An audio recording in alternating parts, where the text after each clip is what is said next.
Bab 241. Menghabiskan uang untuk mengundang raja penipu.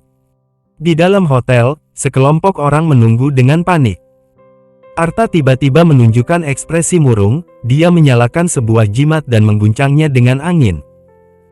Tiba-tiba, angin bertiup dari lantai datar di dalam ruangan, meniup 4 lilin di sekitar. Di dinding putih, tiba-tiba ada sosok bayangan bergerak-gerak. Melihat sosok bayangan itu sangat mirip dengan Rocky. Murid itu berkata sambil tersenyum lega, berhasil, Master sudah menangkap jiwa Rocky. Master benar-benar hebat. Bunuh dia. Johan berteriak. Arta mencibir, aku pikir Rocky akan berjuang mati-matian, tetapi tidak menyangka akan begitu sangat mudah. Dan tidak perlu buang-buang energi. Dari awal dia adalah pecundang. Ando merasa bahagia di dalam hatinya dan berkata. Arta menunjukkan ekspresi meremehkan, tangannya memegang jarum halus, berteriak, lalu menusuk ke tubuh orang-orangan kertas. Saat ini, dia mendengar suara murung. Pertapa bodoh, apakah kamu benar-benar merasa bahwa aku ditangkap olehmu? Arta sangat ketakutan dan bergetar, jarum yang berada di tangannya terjatuh. Ini adalah suara Rocky. Di mana dia? Dia segera melihat keluar jendela, sama sekali tidak ada tanda-tanda adanya Rocky. Apakah itu?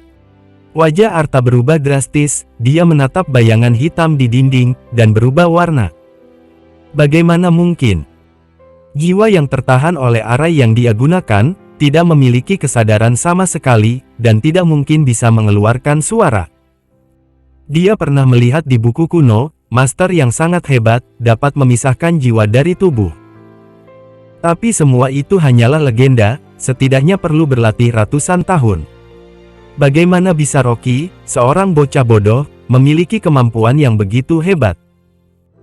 Ando melihat Arta berdiri terdiam, wajahnya menunjukkan ekspresi ketakutan, dan dengan tidak mengerti, dia mendesaknya, Master, ada apa? Tidak apa-apa. Arta kembali sadar, wajahnya menjadi pucat.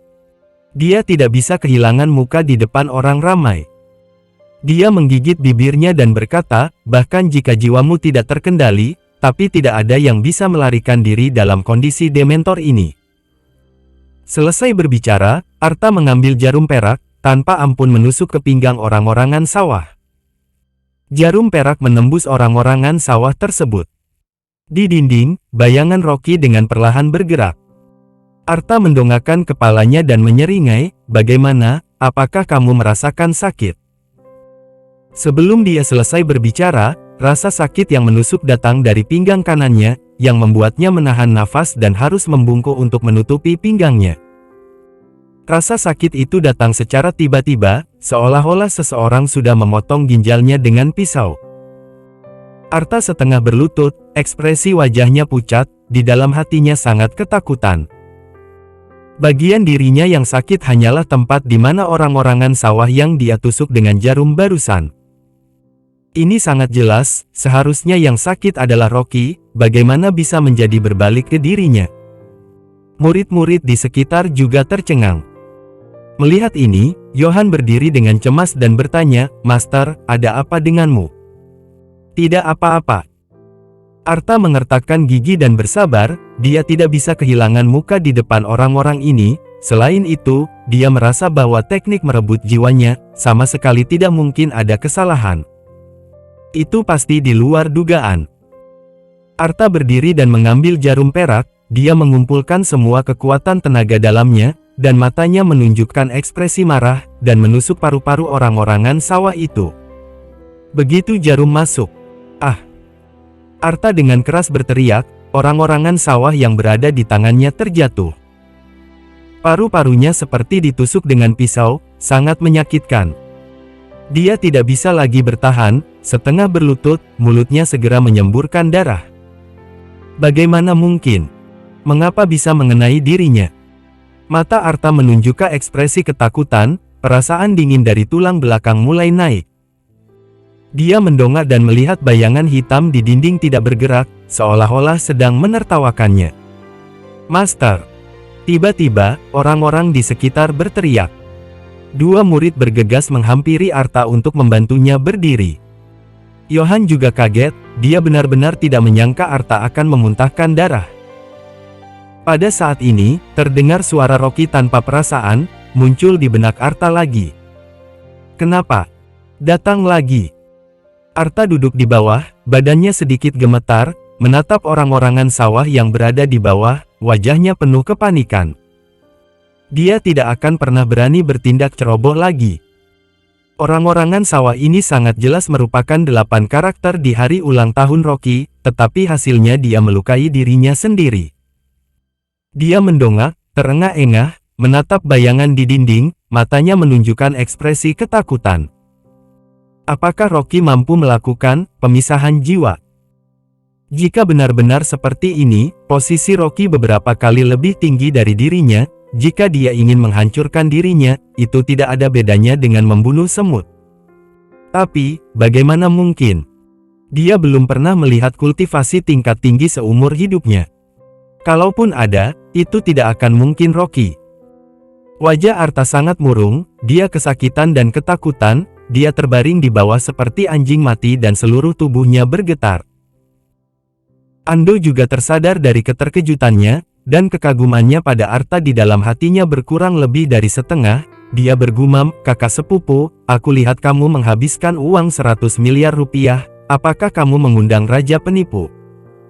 Johan mengerutkan kening, karena Arta seperti orang kebingungan. Sialan.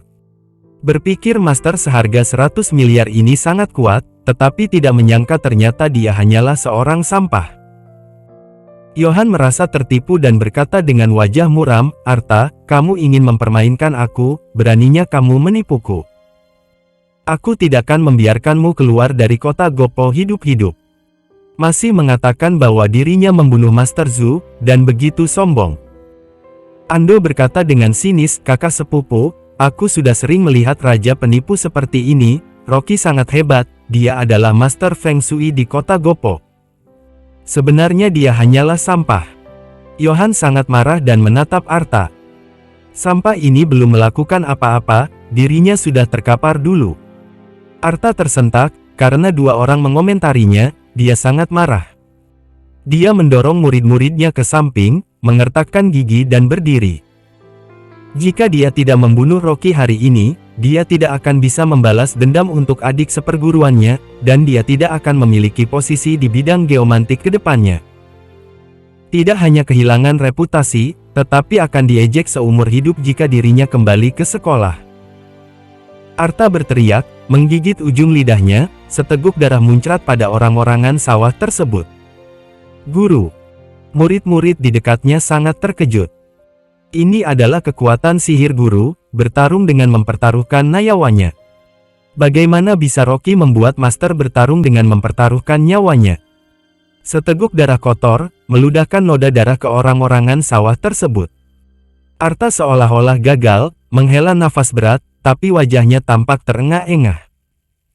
Dia menghabiskan seluruh tenaganya, ditambah para dementor. Bahkan 10 Master Zhu tidak bisa memecahkan formasinya. Pada saat ini, orang-orangan sawah di tangannya tiba-tiba, bus, sejenak, lalu terbakar. Arta tersiram air panas dan cepat melepaskannya. Tetapi jubah Tao di tubuhnya mengeluarkan api dan segera terbakar. Apinya begitu dahsyat hingga dia terbakar dan berguling-guling di atas lantai. Guru. Beberapa murid ketakutan dan bergegas berlarian untuk mencari air untuk memadamkan api. Tapi tidak ada air di dalam ruangan tersebut, hanya ada baskom berisi darah anjing hitam di sampingnya. Seorang murid sangat panik sehingga dia menuangkan darah anjing hitam ke Arta. Hus! Api itu padam dengan darah anjing hitam, tapi Arta berlumuran darah dan terkapar di bawah, jubah Tao-nya setengah terbakar, wajahnya tertutup abu hitam dan darah anjing, dia kotor seperti seorang pengemis. Arta dilumuri dengan darah kotor, pikiran benar-benar kosong, dia sangat ketakutan. Orang-orangan sawah sudah terbakar menjadi abu, dan seluruh tubuhnya seperti terbakar api, dan rasa sakitnya tak tertandingi. Bahkan kemampuan dirinya, di hadapan Rocky, tidak bekerja sama sekali. Dapat dibayangkan bahwa kekuatan Rocky sudah mencapai tingkat yang mengerikan. Bahkan jika dia berlatih selama 100 tahun lagi, dia tidak bisa melampaui 1/10 kekuatan Rocky. Pada saat ini, dalam benaknya, kembali terdengar suara murung dari Rocky. Berlutut. Bab 242. Beraninya menipuku. Seluruh badan Arta seperti kesemutan, membungkuk ke bayangan hitam di dinding dan berlutut, lalu bersujud. Master Rocky, tolong ampuni aku. Bajingan sepertiku, beraninya datang untuk bersaing denganmu, aku benar-benar tidak tahu diri. Mohon maafkan aku Master, dan biarkan aku tetap hidup. Johan tidak menyangka Arta berlutut dan bersujud kepada angin. Dia berteriak marah dan menamparkan meja dengan keras. Sampah. Tidak menyangka bahwa Master, yang disewa 100 miliar ini, benar-benar seorang raja penipu. Mereka tidak bisa mendengar suara Rocky, mereka hanya melihat Arta berbicara sendiri, mereka pikir dia sedang mempermainkan mereka. Arta bersujud, kepalanya penuh dengan darah, seluruh tubuhnya berkeringat dingin, tetapi tidak mendengar suara Rocky sama sekali. Hatinya sangat murung dan putus asa. Dirinya sudah menghajar istrinya, Rocky sudah pasti tidak akan membiarkan dirinya pergi begitu saja, jika dia tetap berada di ruangan ini lagi, dia akan mati di tangan Rocky. Johan berkata dengan marah, tanpa diduga, Arta tiba-tiba melompat, mendorongnya, dan lari keluar pintu. Dia dipukul hingga terduduk di atas lantai, dia sangat marah. Arta menaburkan 8 jimat pertahanan berturut-turut, yang membuatnya menguasai semua keahliannya, walaupun dia tidak bisa menghentikan Rocky, beri dia beberapa detik untuk melarikan diri. Dia dengan kecepatan tercepat, saat 3 langkah lagi menuju pintu, hatinya sangat senang. Lolos. Pada saat ini, tawa tiba-tiba terdengar di benak Arta. Terlalu lambat. Mendengar suara ini, kaca jendela prak pecah, angin kencang menyapu ruangan. Johan baru saja berdiri dan terjatuh lagi oleh angin kencang dan berguling beberapa kali. Angin menyapu pecahan kaca, berubah menjadi naga yang marah di udara, dan bergegas menghampiri Arta dengan ganas. Dur! Terdengar ledakan besar. Sebelum Arta sempat berteriak, dia dipukul oleh pecahan kaca tajam, yang membuatnya seperti landak. Wajahnya menunjukkan ekspresi ketakutan, terkapar dalam genangan darah, dengan sedikit kekuatan terakhir untuk mengucapkan beberapa kata. Bunuh aku hantu, aku tidak akan membiarkanmu pergi. Hus! Angin kencang yang menyapu ruangan menghilang dalam sekejap, dan benda-benda yang berterbangan di udara jatuh ke bawah. Suasana di ruangan menjadi tenang, jika bukan karena benda-benda yang rusak dan Arta mati duduk di dekat pintu, semua orang hampir tidak dapat mempercayai apa yang baru saja terjadi. Beberapa murid ketakutan dan tidak bisa berkata-kata. Guru yang mereka banggakan, tidak memiliki kekuatan untuk melawan, mati di depan mata mereka. Dan pembunuhnya tidak tahu siapa dia. Johan duduk di lantai, sepasang kakinya gemetar, kakinya tidak bertanga dan tidak bisa berdiri. Mengerikan. Barusan persis seperti mimpi buruk. Apakah ini benar-benar kejadian nyata? Ando masih tidak bisa berdiri normal, tangan di dinding, dan sepasang kakinya seperti kedinginan, terus-menerus gemetar. Dan dari celananya, tetesan-tetesan air yang bau jatuh. Dia ketakutan sampai buang air kecil. Suasana di ruangan seketika sunyi selama beberapa menit, begitu sunyi hingga bisa mendengar suara jarum jam bergerak. Tidak ada yang berani bertindak ceroboh, karena takut dirinya akan mati dalam beberapa menit. Tetapi setelah mereka menunggu lebih dari 10 menit, tidak terjadi apa-apa. Gedebuk. Ando yang pertama kali jatuh, tubuhnya bergetar, dengan gemetaran berkata, kakak sepupu, barusan itu apa? Dia bahkan tidak bisa berkata dengan benar karena ketakutan. Johan terengah-engah dan memulihkan sebagian dari indranya, raut wajahnya masih penuh ketakutan. Dia menggelengkan kepalanya. Arta meninggal dengan sangat aneh, tetapi mereka sama sekali tidak tahu siapa yang membunuhnya dan bagaimana melakukannya. Beberapa murid juga tersadar, mereka sangat takut sehingga mereka tidak mengambil barang apapun. Sambil menjerit, mereka berlari keluar ruangan ini. Cepat selamatkan hidup. Arta juga merupakan salah satu master geomantik kelas atas di negara ini. Dia sama sekali tidak melihat wajah lawannya, dia mati dengan tragis di dalam ruangan ini. Bahkan gurunya pun seperti ini, sangat mudah bagi Rocky untuk mengambil nyawa mereka. Wajah Ando menunjukkan ekspresi terkejut, dia mendongak dan melihat bayangan hitam di dinding, dia tidak tahu kapan bayangan itu menghilang. Dia gemetar dan berkata, "Kakak sepupu, kamu katakan, apakah Rocky yang membunuh Arta?" Dia sama sekali tidak ada di sini. Johan menekan rasa takut di dalam hatinya, mengerutkan kening dan berkata, "Terlebih lagi, jika Rocky memiliki kemampuan yang hebat, bisakah kamu masih hidup sampai hari ini?" Setelah dia berkata demikian, Ando juga kembali sadar. Bukankah begitu? Jika Rocky ingin berurusan dengan mereka, dia pasti sudah duluan mati. Dan pasti bukan sampah ini. Johan menatap Arta di genangan darah, dia sangat kaget, dan berkata, "Demi keselamatan, kami akan menyelidiki sosok Rocky yang sebenarnya saat kembali nanti. Jika memang dia yang mengundang seorang master untuk melakukan ini, kami akan membuat rencana." Ando bereaksi dan segera berkata, "Benar. Rocky si sampah ini, kemampuan seperti apa yang dia miliki? Dia pasti meminta bantuan orang. Ayo kita cepat dan kembali untuk menyelidikinya." Johan melihat ke dalam ruangan yang berantakan, sangat mengerikan. Ando bahkan tidak peduli dengan anak-anaknya, dia hampir mati, bagaimana dia bisa mempedulikan begitu banyak hal. Mereka berdua tidak berani tinggal di sini lagi dan melarikan diri. Di rumah keluarga Liu, Rocky berdiri di dekat pintu, menatap Jenny tanpa daya. "Bu, ada apa lagi?" Baru saja, dia mengalahkan Arta, dan ketika ingin berurusan dengan orang-orang yang tersisa, Jenny datang dan mengetuk pintu. Penggunaan teknik pemisahan jiwa oleh Rocky telah menghabiskan kekuatan sihir yang sangat besar, dan dia harus berkonsentrasi padanya. Disela oleh Jenny untuk sementara waktu, dia hampir dirasuki iblis, dan harus mengambil kembali jiwanya dan membuka pintu untuk berurusan dengan ibu mertuanya.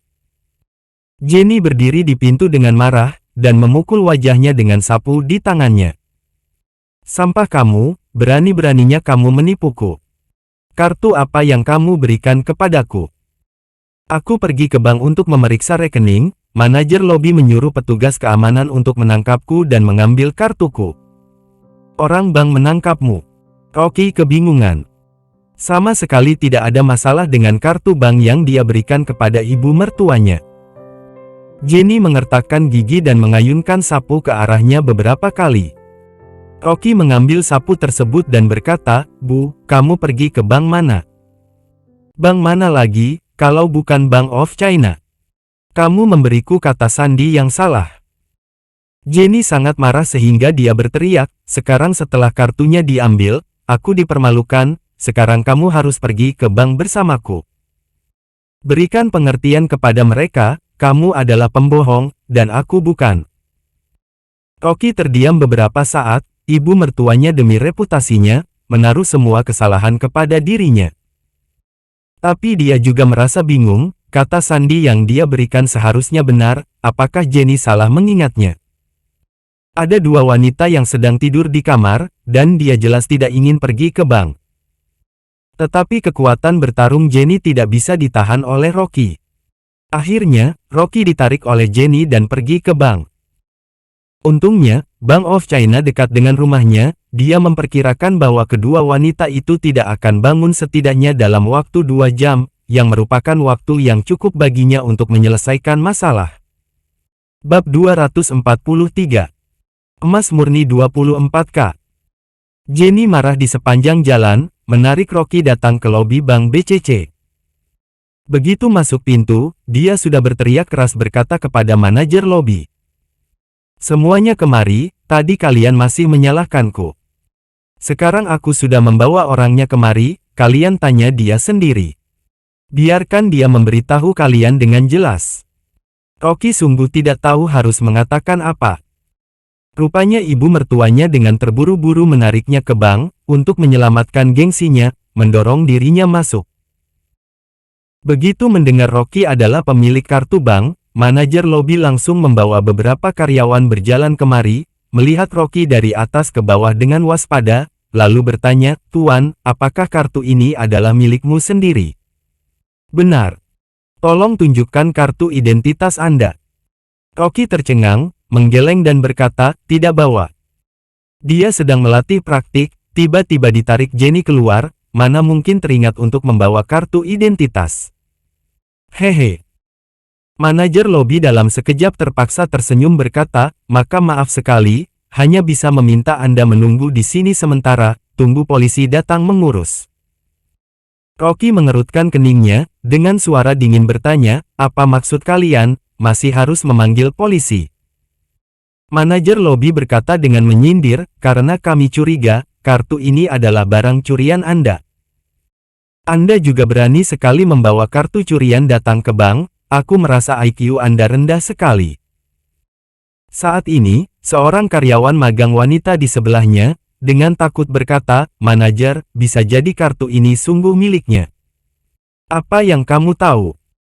ucap manajer lobi dengan tidak sabaran, "Kamu lihat pakaiannya yang usang ini, hanya dengan biaya pembuatan kartu saja menjual dia pun tidak cukup. Si miskin ini masuk ke bank kita untuk menangani bisnis, uangnya sedikit, juga suka bertanya ini itu, benar-benar datang untuk berpura-pura." Karyawan magang wanita itu dimarahi, langsung gugup sekali sampai tidak berani berbicara lagi.